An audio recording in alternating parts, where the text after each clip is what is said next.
Maxime was tipped to be a world champion and a great of the sport from his early EMX 125 days. I've been in a rehab center, you know. I was in a center with people that were really in a bad situation. And seeing how they were just enjoying the life and smiling and always have the joke in them, saying a joke or something, you know, I was like, I cannot complain. Yeah, I was rookie in the class. You know, you are coming, you don't expect anything. Romain Febvre is about to make history here. The rookie winning in the MXGP class. He wins the race, and he will now realise it.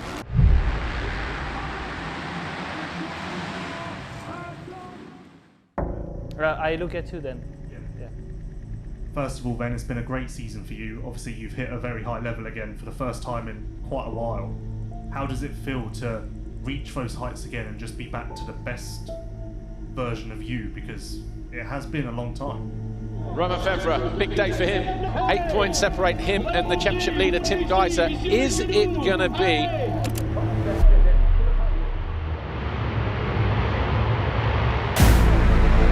As Cairoli grabs a foxhole shot, it looked like it was Cairoli around the outside. It's him who leads anyway. Hurling second, Febvre third, Seaworth fourth. Jonas in 5th position. Goes around the outside, haven't seen that, but not able to make the move stick at the bottom of the hill. Right, is there a pass being lined up here from Febvre? He gets down the inside, and he has made the move. The fans on their feet, they are absolutely going bananas. Febvre, your new leader. We saw it coming. We saw the move work the first time around with Jeremy Seaworth. And Hurling's tried to run it up the inside. He's running out of time. Febvre is going to hold on. And Romain Febvre out of the final 2 corners here. The number 3 takes victory in race 1. An epic win for Romain Febvre. I tried to close the gap, but many times I was not that close to make it happen. So I didn't show the line, and then when I was close to him, I did. And yeah, make a lead, but with the lap rider, it came really tough at the end. But yeah. Overall, I'm happy, 1 more to go, and we will celebrate with the French friends. Good luck for the second race. Yeah, I make some mistake this year, some mistake when I was leading, and let's say I didn't have any rider who put pressure on me on that moment, and then I crash or... And he leads the way by 2.7 seconds now over Jorge Prado. Hurling's... Romain Febvre throws away the lead. For the second week in succession in the second race, Romain Febvre, Monster Energy Kawasaki, out of the lead and handing the advantage to Jorge Prado.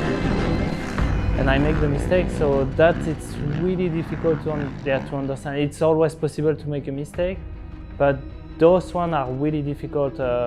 Sometimes I crashed some race that I wanted to do too quick, like the first few laps too quick, and I wasn't maybe on a good position, so I wanted to pass the rider really too fast, and then I make a mistake. So that I can understand, and we can analyze that. But like when I was leading few times I was leading a race and then I crashed by my own. So that's the worst scenario to accept and also to analyze, because you don't know. Sometimes I cannot explain why exactly I did. Febvre has the biggest gap that he's had for a few laps over Jeffrey Hurlings. For all of these guys, it's now or never. Febvre can't do any more than he's doing. How close? Geiser almost alongside. Can't affect the move there though. Febvre throws away the lead on the final lap. And then there were 3. Jeffrey Hurlings wins race 1 here. Looks back and sees Cairoli there. Geiser third, Febvre, disappointment for him in 4th place.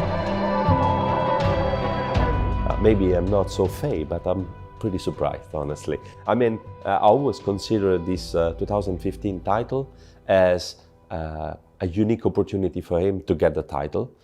Because at that moment so many riders were injured. Romain Febvre is about to make history here. A rookie winning in the MXGP class. He wins the race and he will now realise it. Still, he won the title, so as I said previously, it's in the book. It's there, you won it, you deserve it, of course.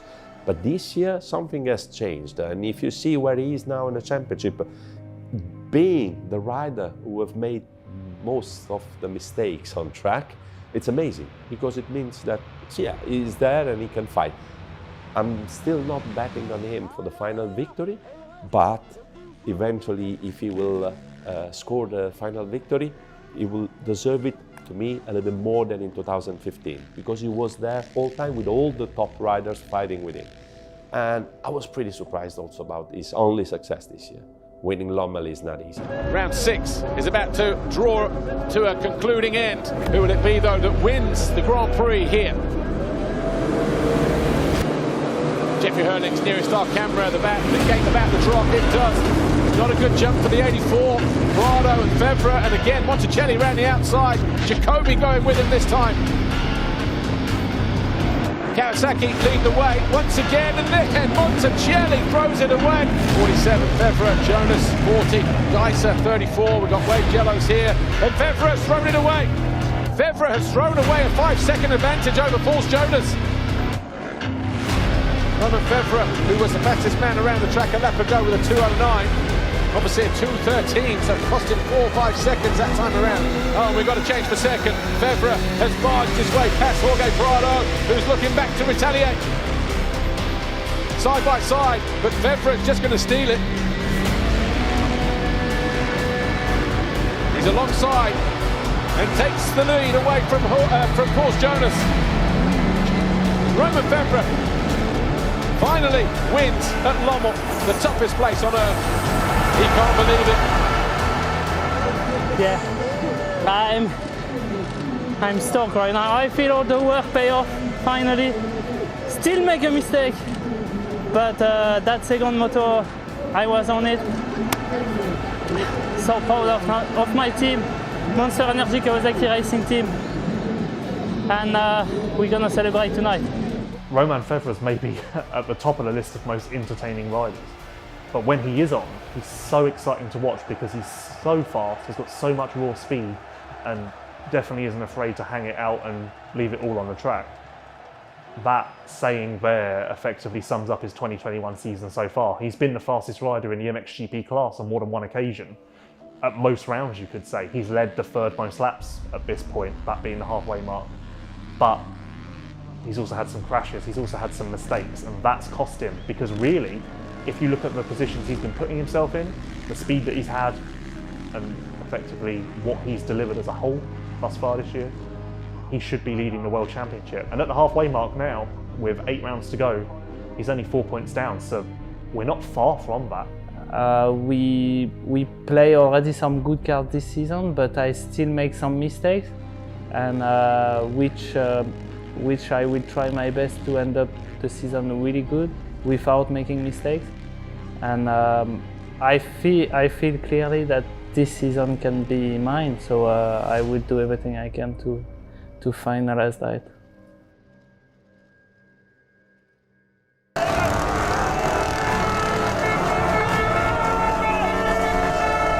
The Motocross of Nations is a special event. Motocross is an individual sport, much like every other type of racing. Team events don't really factor in, except for one time of the year when the Motocross of Nations, or the Olympics of Motocross, fires up, typically at the end of September, and pits country against country in a unique format that mixes 450s and 250s, Americans against Europeans. You just see you see a different dynamic to what you do for the rest of the other 11 months of the year. That's what makes the Motocross of Nations so special, and that's what makes it the biggest event in the sport. There's a reason why every fan, no matter their continent, no matter where they're based, no matter their background, there's a reason why every fan tunes into this event. Yeah, I mean, when I was young, it was a dream for me to race the Motocross of Nations, because over here in Europe, all the big guys showed up, also from the States and from any, other country. And I remember that day like it was yesterday in Sergio in 2011 when I did my first Nations. I was 17 years old. I was like, oh, did they really ask me to go to the Nations? Like, it was super cool and a great experience, because I was watching guys like, Danci, Villopoto, in TV and in magazines, and they were just heroes, and all out of a sudden I stood on the start gate and like I saw them next to me, you know, and it was like, wow, you know, I'm racing them now. They all want a piece, so, but it's not bad, it's definitely going to be good. 15-second forward is about to turn to 5, it's Blake Baggett on the inside, and this is Ryan Minapota and Ryan Dunching. They celebrate for Team USA. The whole Team USA crew, man, it was amazing from the time we got here till now. And my favorite Motocross of Nations, the best memories I have from the first one, because it was impressive for me, and I was just, yeah, it was incredible. I will never forget that. And beside that, I loved Assen, and just because I was like doing really well, and I was up front and winning the quali race.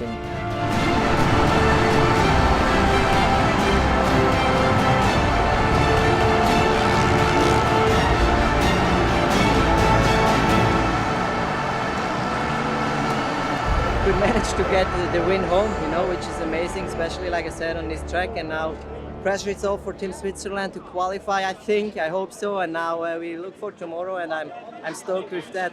It's the moustache, it's the moustache. We're going to start with the ballot, and we have on their left-hand side the countries, right-hand side the numbers of the gate picks. Okay? Yeah, it's special. I mean, just when you know, go through your social media and things like that after, even before the race, you know, this is one race where you tend to find everyone watches. It's the GPs, you know, there's 20 in one season, and if someone has a plan to go out with some mates or something, they kind of forget about it. Whereas in Nations, I feel like, you know, even if something's going on, everyone still manages to kind of sit down at one point and catch up and watch this race. So it's one of them where, especially if you come away with a good result, you have yeah, crazy big response from it. As a team member, you know, I'm always proud to represent my country, and obviously the last few years, you know, we are a really strong country. We know that, and always have been something really amazing. Every year I was like surprised, because everyone was saying, oh, this is the best Nations, oh, this is the hugest, this is the biggest, this is. But year per year we have seen really some really nice event in Martelli-Bessin, in Majora, in Lommel, in Teutschenthal. I have plenty of nice memories about Motocross of Nations. There was a moment where I was considering a little bit less the event compared to the World Championship, but then when you get older, I think it's something that is like you feel more the fact that you are part of a country. So you're not cheering anymore for your favorite rider or for your favorite team, favorite brand, but you're cheering for your nation. And that's something that is completely different from what we are used to have. Britain! Great Britain goes on position 16. This year, yeah, I was the favourite in the team, and, you know, let's say meant to be the stronger member of the three. So it was, I mean, nice to have that feeling. Was amazing. To be selected as that guy was like a privilege for me, but yeah, it comes with a little bit extra pressure. And Saturday, day one of the MX Nations 2021. Heading out now for warm-up, first session on track. Not really any pressure today. I mean, the pegs for qualifying position were pulled yesterday. Team GB was 16, so not amazing, but not too bad. It can be a lot worse. It's a sacrilege, but a new helmet has to be dropped. Hello everybody, welcome to the 74th edition of the FIM Monster Energy Motocross of Nations. My name's Paul Mailing. I'll be joined by Jason Thomas from Fly Racing for the qualifying races today and the main events tomorrow. The Fly Racing 15-second board goes up. We are getting ready to go racing this qualifying race here, 20 minutes plus 2 laps. Keeping an eye on our guys, but we can see a good jump from Ben Watson. And there's Watson, who runs wide through the first turn, uses all of that racetrack, takes Benoit Patrel to the outside, getting their way through the first few corners, and it's Watson who leads on the Yamaha for Great Britain. Absolutely flying start for the Brit. A 29.4 in Cairoli's favour, 29.8, 29.4 in Cairoli's favour, 25.7, and the fastest sector of the race for Cairoli, a 24.7. So that gap is coming down all of a sudden. Final turn, this is where the pass is going to happen, maybe end of the straight. Watson knows he's there, can't do anything about it. Tony Cairoli goes through with 2 laps to go. You see just absolutely no fight from Ben there, which I still believe there's some sort of arm pump or some sort of nervousness happening, because you see him, he's already losing the toe here a little bit, and I think he's perfectly happy to bring us home in 2nd place. And Tony Cairoli, a week ago we didn't even know if he was going to be here. Well, he is, he's arrived, he's won the qualifying race. I'm quite painful around the track, but I could ride very smooth and good lines, and yeah, we take the lead, so it's good for Italy because the gate peak is very important tomorrow. Okay, best luck for tomorrow. Thanks, Tony. If you're joining us for the first time, it's not such a very warm welcome to Italy. In fact, a very wet one now. We've had rain for the last hour and a half or so. It's gradually picking up as well, but the track is still in very good condition. Modifications to the racetrack since the last time we came here for a Grand Prix.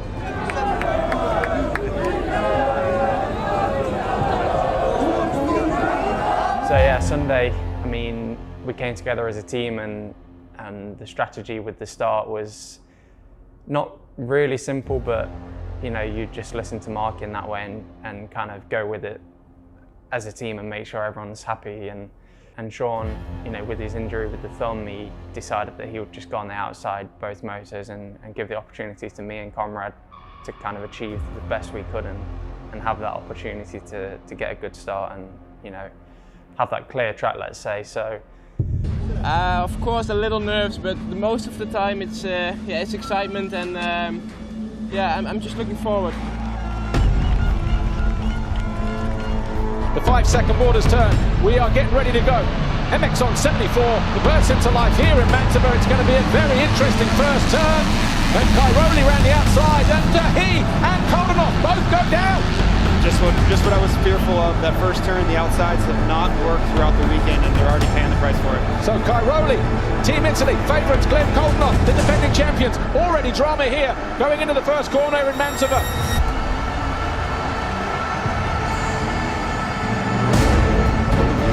Just looking down the leaderboard, Glenn Koldenhoff, who fell at turn 1 as we look at the top 3 riders. Koldenhoff is now 20th, 10 laps complete. TKO has 1.4 seconds. And there's thunder rumbling all around this Mantova racetrack. We've seen a few flashes of light as well. There is Watson right behind them now in 3rd for Team GB.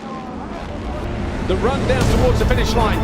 The Rockstar Energy Husqvarna rider and Team Denmark round out the final turn, and Thomas Gear Olsen wins race 1 here at the Monster Energy Motocross of Nations in Mantova. It was raining heavy, goggles were crucial, and it was a little, not enduro mode, but you know, you needed to stay focused to make no mistakes, and for me that was nice. Just kind of kept plugging away with each lap, and yeah, 3rd for the first race was solid for Team GB. And I followed, of course. I mean, I'm a racer, and I have it in my blood. So it was, nice to see, like, especially Ben, he's a great guy. He's doing good for a rookie, you need to give him some time. That's just normal, because the MXGP class is incredible tough at the moment. I think it's getting harder every year.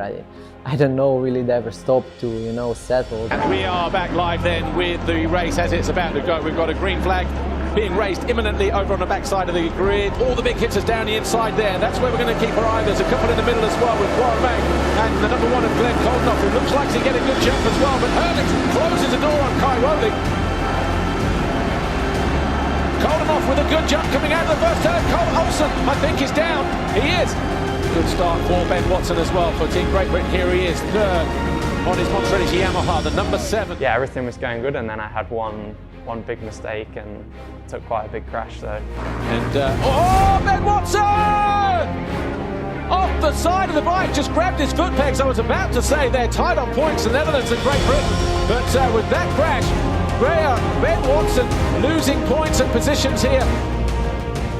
Anything can happen. I mean, we was running 2nd and then 3rd as a team, and then back down to 10th. So Ben Watson then lucky to pick himself up from that one. I think he may have fallen to 4th, so Koldenhoff would have gone through and taken a crucial point for the Netherlands. And Jeffrey Herlings is going to go 1-1 at the Motocross of Nations. And Italy are going to be crowned world champions once again. for the third time, and for the first time since 2002. About it, and I was hearing the speaker that something was going on with Alessandro, and I was like, okay, it's the last chance I have to make it up, and we make it up, so I'm really happy. The Team GB, yeah, I came over the line and the manager was there and he said, yeah, I mean, sure third, could be second because there's some, you know, ongoing penalties with Italy. And Right, Team GB on the podium, third overall. Sean Simpson, damaged thumb, heavily strapped up. They finished with 39 points. Sean Simpson, Ben Watson, Conrad Muse. Ben did amazing. I was so happy for him. I was watching the podium, you know, and he was just like smiling all over the place already because he was, yeah, third on the podium, and then they came with the gold plate. And he was like, he didn't realize, he was like, yeah, me? Is it me? And then like, yeah, and he was just the happiest guy ever. And it was nice to see because Ben, yeah, he's a good kid. He's my teammate, so we spend some time together, and I like to see him, you know, succeeding. I know there were some guys missing and people were saying, you know, it's not the usual nations, but honestly, in 10 years when I'm not racing anymore and I look back and I'll go to the 2021 nations and I'll see the names on the list and you know, I'm the MXGP overall winner. I mean, it's there in black and white, and no one will take that away from me. So, as a thing, when I look back in the past, it's going to be, yeah, like a great memory. Italy are world champions for the third time.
What I tend to look for when I go to places are things that are visually appealing.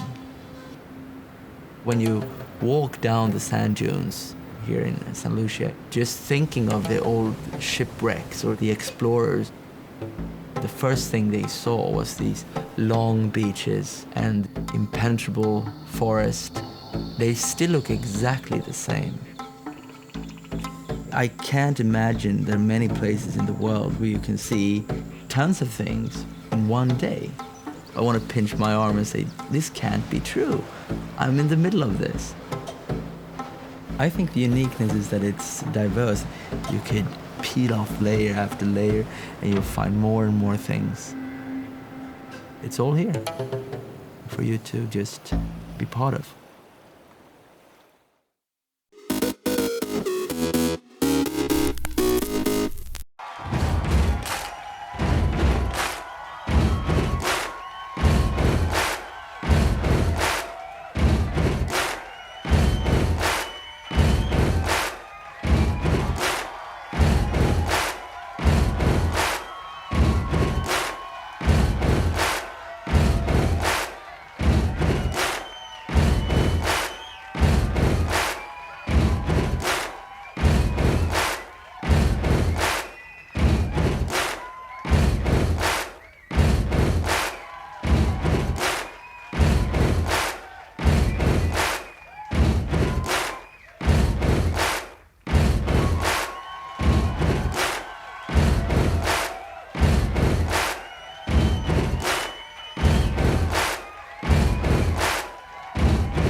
March 21st, 1965. Civil rights demonstrators led by Dr. Martin Luther King Jr.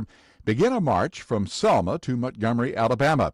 It happens weeks after marchers pushing for black voting rights in the South are attacked in Selma. The marches lead to the passage of the Voting Rights Act months later. 1960. In South Africa, police fire on a crowd of blacks in what becomes known as the Sharpeville Massacre. Some 70 people are killed, more than 180 wounded during this bloody chapter in that country's apartheid years.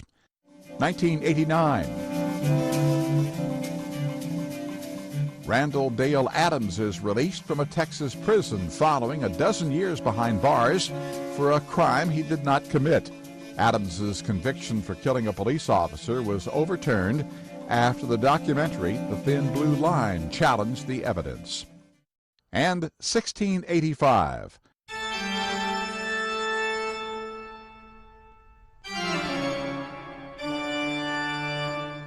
Composer and organist Johann Sebastian Bach is born in Germany.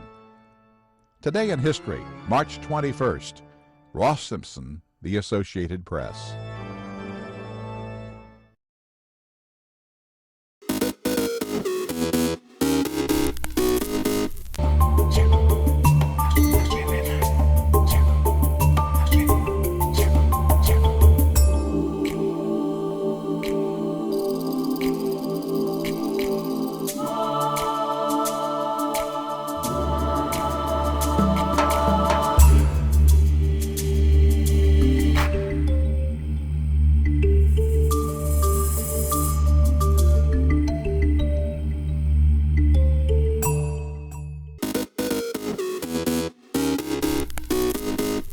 Welcome back in our studio, and in today's news,